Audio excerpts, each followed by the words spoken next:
Bonsoir à tous et bienvenue dans votre journal de 22 heures au sommaire de l'actualité. Hôtellerie, le ministère de l'Éducation nationale et de la formation professionnelle lance une nouvelle formation au Sheraton Hotel pour renforcer les compétences professionnelles. C'était hier. Et la caravane de la semaine de la solidarité poursuit sa tournée, passant d'Ali Sabié à Dikil cette fois-ci. Antonio Guterres au Liban, une visite de solidarité pour soutenir le pays en crise.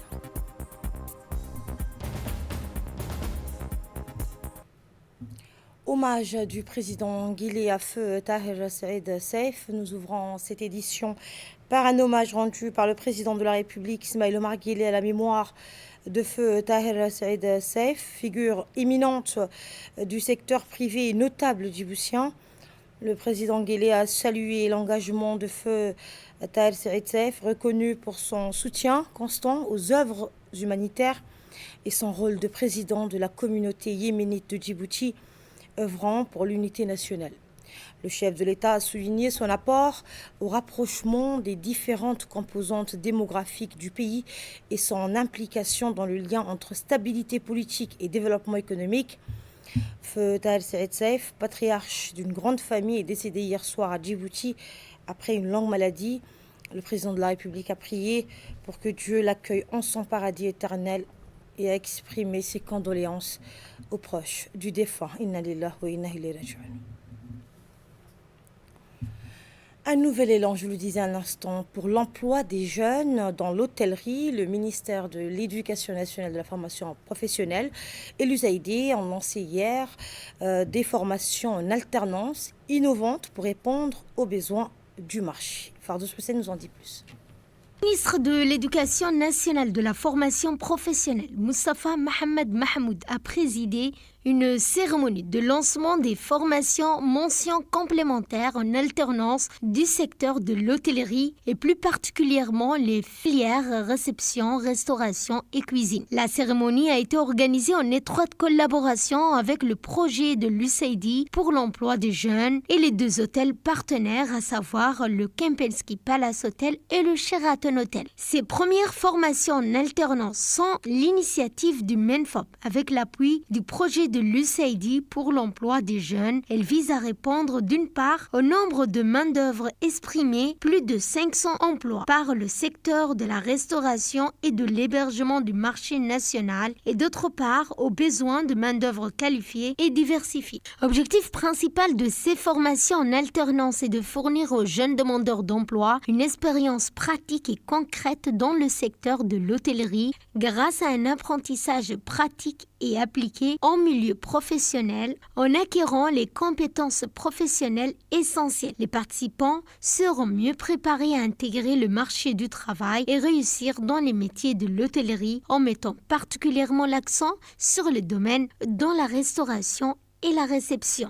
Cette initiative qui bénéficie d'un partenariat public-privé avec l'appui du projet de l'USAID pour l'emploi des jeunes et menée par le MENFOP, elle démontre la volonté et le leadership du ministère avec celui des partenaires hôteliers de créer des synergies entre les secteurs publics et privés afin de favoriser le développement des compétences des jeunes et de répondre aux besoins du marché du travail en matière de compétences. Écoutons à présent donc un extrait du discours du directeur général du Kempinski Palace Hotel, suivi de l'intervention de la directrice des finances du Sheraton Hotel.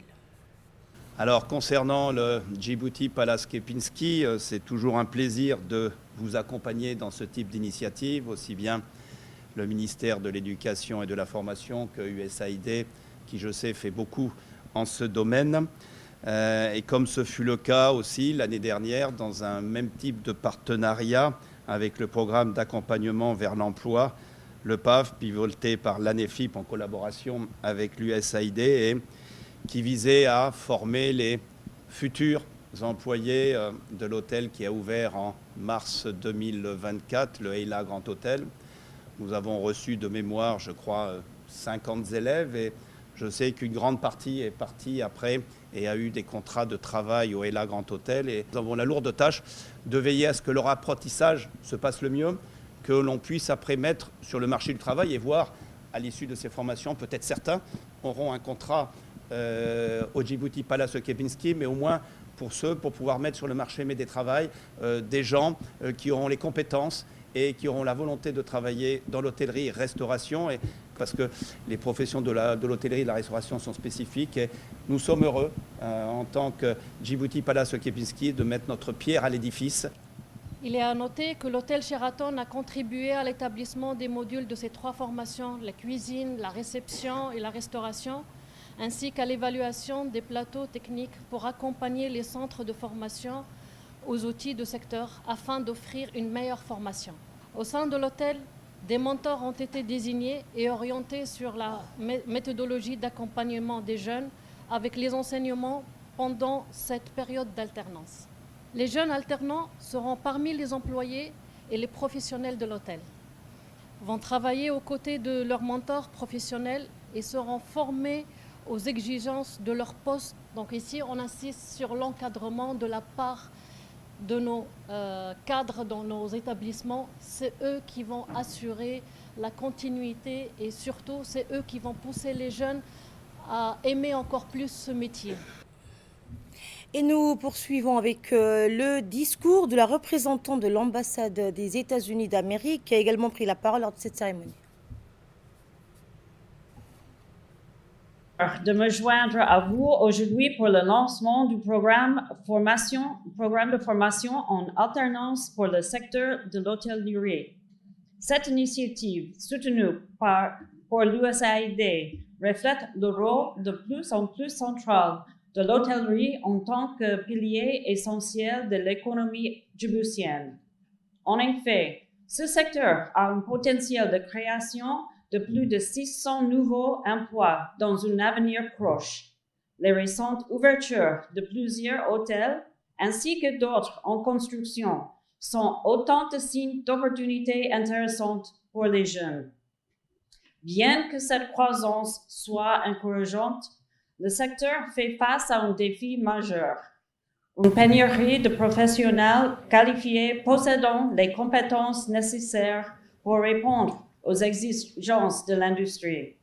Pourtant, le modèle de la formation en alternance est une solution à ce défi. En combinant la théorie avec une expérience pratique en milieu professionnel, ce programme comble le fossé entre l'éducation et l'emploi. L'objectif principal de ces formations en alternance est de fournir aux jeunes demandeurs d'emploi donc une expérience pratique et concrète dans le secteur de l'hôtellerie. Pour en savoir plus, écoutons un extrait du discours du ministre de l'Éducation nationale. Cette initiative marque donc une nouvelle étape dans l'évolution de notre système de formation professionnelle en instaurant un modèle d'alternance. Nous offrons donc à nos jeunes une formation pratique en lieu direct avec les réalités du marché du travail. Ces programmes s'adressent tout particulièrement donc aux jeunes diplômés en quête de nouvelles orientations professionnelles. Ils leur offrent une opportunité unique de se reconvertir dans un secteur porteur et de développer de nouvelles compétences. En proposant cette formation en alternance, nous visons à accompagner les jeunes diplômés dans leur reconversion professionnelle, comme je disais tout à l'heure, en leur offrant les outils et les connaissances nécessaires pour s'adapter aux exigences du secteur de l'hôtellerie. Ces programmes étant un véritable passerelle pour les jeunes diplômés souhaitant se réorienter professionnellement. Grâce donc à cette initiative, nous espérons insérer sur le marché du travail plusieurs milliers de jeunes djiboutiens, contribuant ainsi à réduire le taux de chômage chez les jeunes. En favorisant l'alternance, nous visons à faciliter l'insertion professionnelle de jeunes diplômés en leur permettant d'acquérir donc une expérience concrète et de nouer de contacts précieux au sein du secteur de l'hôtellerie. Je tiens donc à remercier tout particulièrement les hôtels Djibouti Palace Kempinski et Sheraton pour leur engagement à nos côtés. Leur expertise et leur infrastructure de pointe seront des atouts inestimables pour la réussite de cette formation. Je voudrais également exprimer ma profonde gratitude au projet USAID pour son soutien financier et également technique. Ces partenariats témoignent de l'importance que nous accordons tous à l'éducation et à la formation professionnelle. J'invite donc tous les autres grands hôtels à adhérer à ces modes de formation, car il est de notre responsabilité collective de préparer la nouvelle génération aux défis du monde professionnel. Chers étudiants, chers apprenants, vous êtes l'avenir de notre pays. Je vous encourage donc à saisir cette opportunité. Donc soyez ambitieux, travaillez dur et faites de vos rêves une réalité. Et notre équipe de reportage a recueilli plusieurs réactions lors de cette cérémonie. En voici un aperçu. Je m'appelle Ibrahim Sidi Diène. Je suis professeur de technologie de restaurant et cuisine au lycée hôtelier d'Arta et au Centre Center d'Arta également. Aujourd'hui, je voudrais, à l'entame de mon propos, je voudrais tout simplement rendre hommage au peuple djiboutien dans son ensemble. Mais à sa tête aussi, le président de la République, son Excellence, M. Ismaël Gonet. Parce qu'aujourd'hui, nous, les étrangers qui débarquent ici à Djibouti, le premier constat que l'on fait, c'est qu'on voit la vision prospective de l'État djiboutien, qui est soucieux de l'avenir de sa jeunesse. Et on voit les investissements très importants qu'ils ont fait dans le domaine de la formation et de l'éducation. Donc le fait de former ces jeunes, surtout avec ce nouveau modèle-là, comme je dis, c'est un nouveau modèle de formation, alternance école-entreprise, ça va renforcer les capacités, vous avez vu, les capacités techniques, les compétences techniques des apprenants.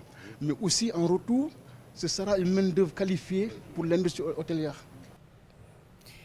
Et dans le reste de l'actualité, mardi dernier, la ville marocaine de Casablanca a vibré au rythme de l'Assemblée générale ordinaire et élective de l'Union africaine de judo, un rendez-vous clé pour dresser le bilan des activités du dernier quadriennal et dessiner l'avenir du judo sur le continent.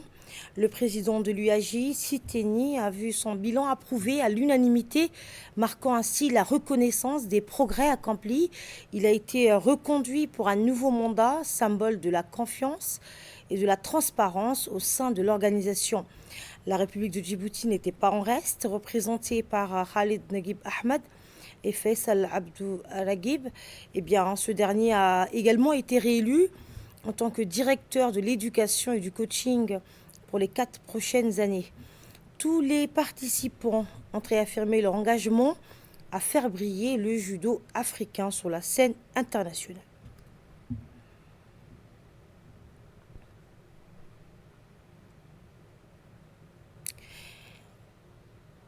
Et dans l'actualité également, je le disais en titre, la caravane de la solidarité, de la semaine de la solidarité poursuit sa tournée, escale à Dikil.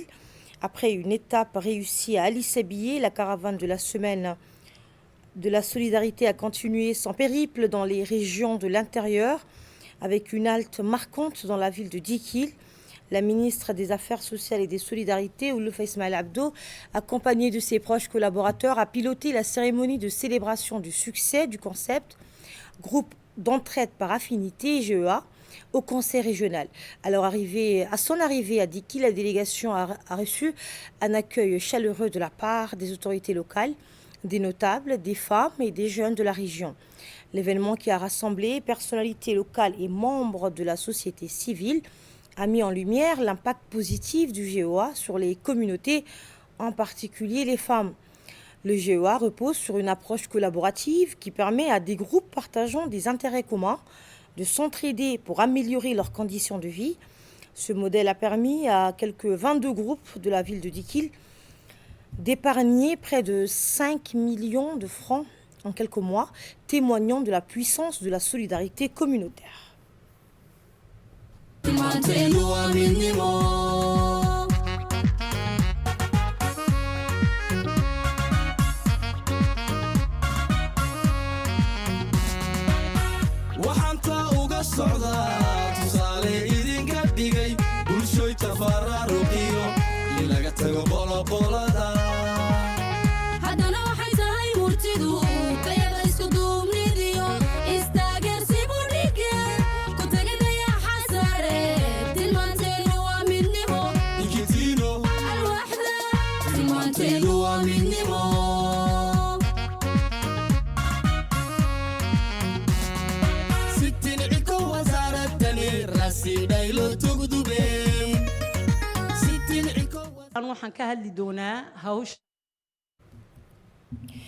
Lors de cette cérémonie, le vice-président du conseil régional, Ibrahim Gouro, a chaleureusement accueilli la ministre Olouf Ismaël Abdo et sa délégation. Il a rappelé l'objectif de cette rencontre organisée dans le cadre de la semaine de la solidarité, mettant en avant les bénéfices du GEA pour les femmes de la région. Il a encouragé les autres communautés à s'organiser pour bénéficier de ce programme, à l'image des 22 groupes déjà formés. Et de son côté, le député Abdallah Barkhad a exprimé sa gratitude envers la ministre pour l'implication des femmes de sa circonscription dans ce projet. Il a exhorté les bénéficiaires à poursuivre leurs efforts pour construire un avenir plus autonome. Le député a également souligné les succès du projet Forge pour les jeunes et a encouragé tous à suivre cet exemple pour tendre vers une plus grande autonomie. Le préfet de Dikil met en avant l'engagement du gouvernement en matière de solidarité. Lors de son intervention, le préfet de la ville de Dikil, Hassan Abdelrabli, a salué l'initiative de la semaine de la solidarité et l'engagement du gouvernement dans la lutte contre la pauvreté. Il a rappelé que le ministère des Affaires sociales et des Solidarités est au cœur de cette stratégie, mettant à disposition des ressources importantes pour atteindre ces objectifs. Le préfet a encouragé les femmes des GEA, symbole de cet engagement, à poursuivre leurs efforts pour atteindre l'autonomie. Il a également souligné l'importance des projets mis en œuvre par le ministère qui offrent des opportunités de développement et de gestion d'activités génératrices de revenus, incitant ainsi les communautés à aller de l'avant. Madame Fatouma Ali, bénéficiaire du groupe GEA de Balaro, a exprimé que grâce à cette initiative, elle a appris à épargner collectivement et à mener des projets qui ont transformé leur quotidien. Et de son côté, Madame Ruqia Ali, une autre bénéficiaire du groupe GEA, du groupe d'entraide par affinité, a souligné que le soutien mutuel au sein de son groupe lui a permis de développer des activités génératrices de revenus et de gagner en autonomie. Grâce au GEA, elle ne se sent plus seule face aux difficultés. Elle progresse avec les autres vers un avenir meilleur.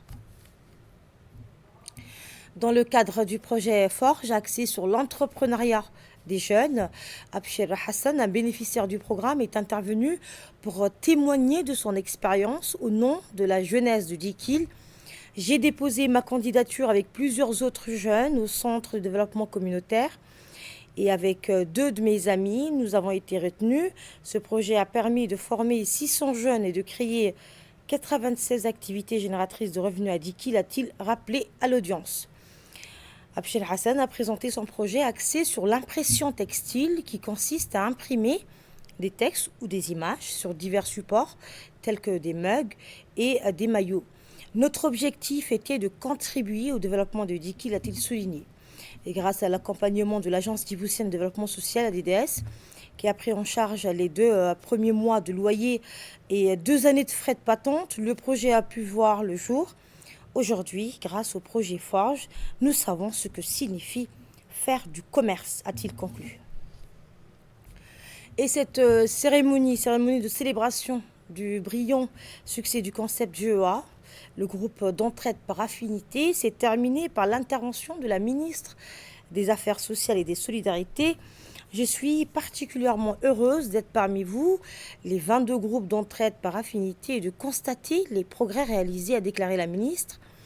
Elle a salué l'autonomie acquise par les groupes grâce à leur travail, en soulignant que notre religion nous enseigne à aider les autres pour qu'ils puissent devenir autosuffisants. Et cela passe par des appuis, des encadrements et un renforcement des capacités. Et comme l'a annoncé la responsable des GEA, la ministre a en réponse promis que son ministère doublerait cette somme pour renforcer davantage les groupes. Elle a également évoqué le succès des femmes de Assamo qui produisent des boubous sous le label Sheet. Nous avons commandé 3000 unités pour soutenir leur production. Et à l'avenir, nous privilégierons les produits locaux de chaque région, a-t-elle ajouté. S'exprimant en langue française, la ministre des Affaires sociales et des Solidarités a encouragé les jeunes comme Abshir Hassan, a incité d'autres à les rejoindre dans cette aventure entrepreneuriale. Et pour en savoir plus, écoutons son intervention. Qui font des activités génératrices de revenus. Je voudrais que vous dites également aux autres que comme les femmes, elles, de bouche à oreille, elles ont pu encourager les autres pour faire quelque chose, vous aussi, il faudrait dire, comme le préfet l'a dit aux jeunes, de faire des choses. Le Fonds de solidarité nationale est là pour ça. Le président de la République a mis la répartition de la richesse de manière directe sur ce fonds de solidarité. Son objectif est là et nous, ce que nous souhaitons, c'est que vous puissiez venir avec des idées. Comme il a dit, les idées sont énormes. Aujourd'hui, à Dikil, il y a même un besoin en capacité d'accueil. Il y a beaucoup de besoins. Que la même chose, au lieu de venir vers la capitale, on aimerait bien acheter ici. Quand on est à Addis Abeba, on aimerait bien acheter à Addis Abeba. Donc vraiment, je vous encourage à avoir des idées. Et nous, de notre côté, Inch'Allah, nous allons prendre la promesse, d'ailleurs, qu'on a toujours fait au niveau des EFEC, c'est également d'alimenter les lignes de crédit davantage pour qu'il y ait moins de chômage et il y ait plus d'activités génératrices de revenus, en tout cas chez les jeunes.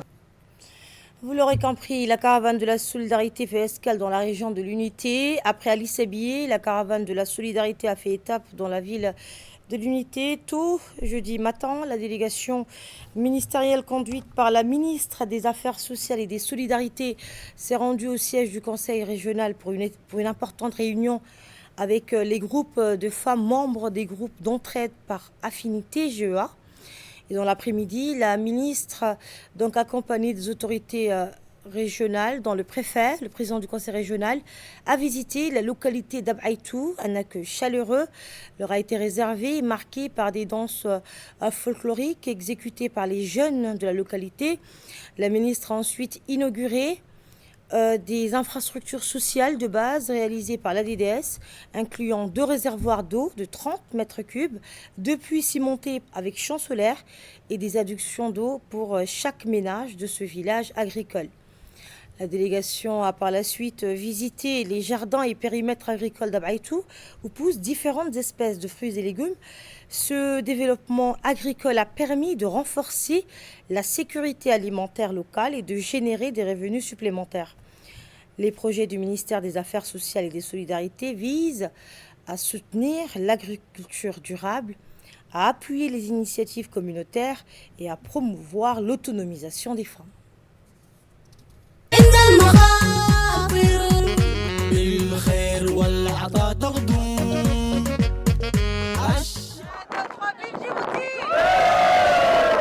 Nous sommes aujourd'hui ici à Ab'aitou pour inaugurer 2 réservoirs d'eau de 30 mètres cubes, 2 puits cimentés avec des champs solaires, des pompes solaires et une adduction d'eau pour chaque ménage. Donc aujourd'hui, nous sommes très fiers vraiment que le DCC, le développement conduit par la communauté, ce concept est abouti et c'est un concept qui réussit. Effectivement, dans ce cadre de la semaine, ça nous permet vraiment de mesurer la satisfaction de la population, de récolter les doléances, aussi de planifier sur cette base, sur la base de la proximité, sur la base de consultations communautaires, nos planifications sociales pour les prochaines années. Et par la suite, assise communautaire à Ab'aitou avec des échanges constructifs. Une assise communautaire s'est tenue entre la ministre Oulouf Ismaël Abdo et les habitants d'Ab'aitou, en présence toujours des autorités locales. Les discussions ont porté sur des sujets tels que le stress hydrique, les besoins en denrées alimentaires et la construction d'un local communautaire. La ministre a apporté des réponses claires et promis des solutions rapides. Elle a annoncé la création d'une caisse de solidarité d'1 million de francs pour les imprévus, ainsi que 2 autres caisses destinées à soutenir l'agriculture et l'artisanat. Le vice-président du conseil régional de Dikil a salué pour sa part l'appui du ministère des Affaires sociales et des Solidarités, exhortant les habitants à exprimer leurs besoins pour permettre au ministère de combler les manques. Les habitants d'Ab'aitou expriment leur gratitude lors de la rencontre. Les habitants de la localité ont remercié la ministre pour sa visite et ont soumis leurs doléances, notamment le manque d'eau, l'accès au programme de microcrédit et la construction d'un local communautaire.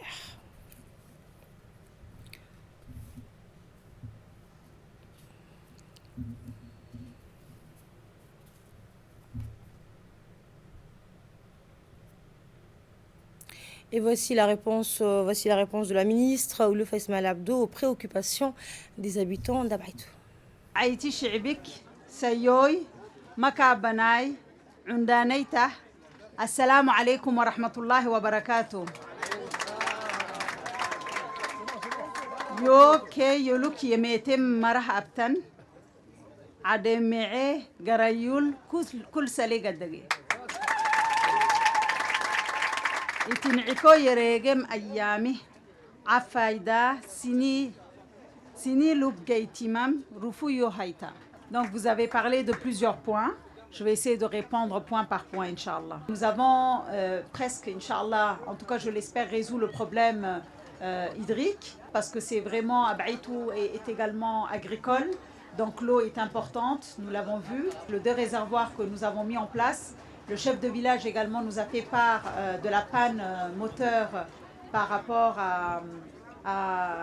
au forage qui existait auparavant. Donc la problématique de l'eau, alhamdulillah, nous allons la résoudre ensemble, biiznillah. Les dames, elles ont parlé du transfert monétaire ou des vivres.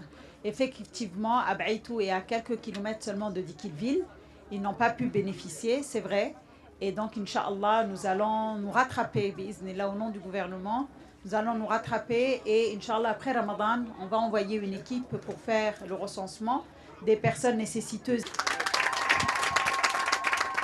Les dames également, elles ont parlé de local communautaire, mais ce n'est pas seulement pour les dames, mais on va le faire pour tout le village, Inch'Allah. Ashura, c'est quelque chose qui est obligatoire dans notre religion. Donc, il faut toujours un endroit pour se concerter, pour réfléchir sur l'état d'avancement, sur comment développer la communauté, comment s'organiser.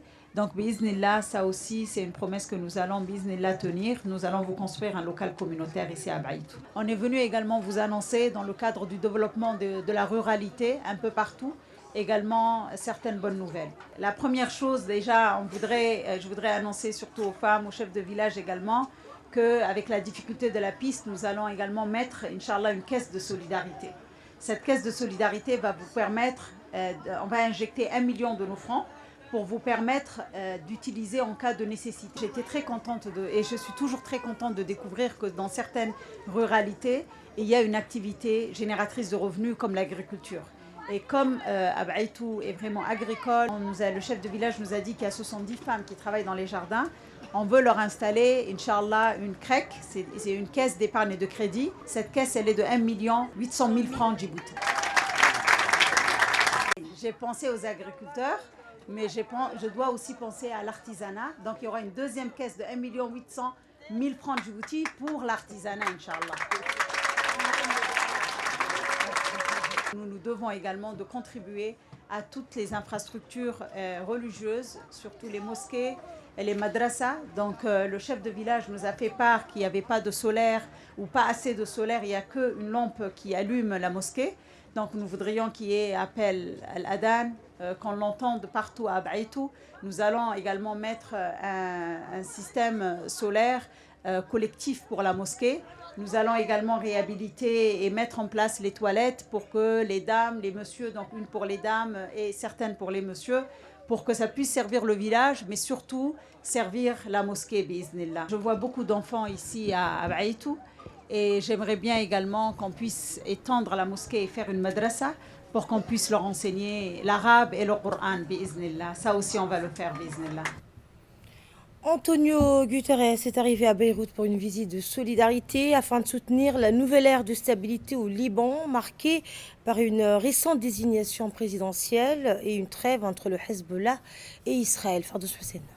Secrétaire général de l'ONU, Antonio Guterres est arrivé hier soir à Beyrouth au Liban pour une visite de solidarité quelques jours après la désignation d'un nouveau président dans ce pays marqué par une longue crise politique et par la guerre.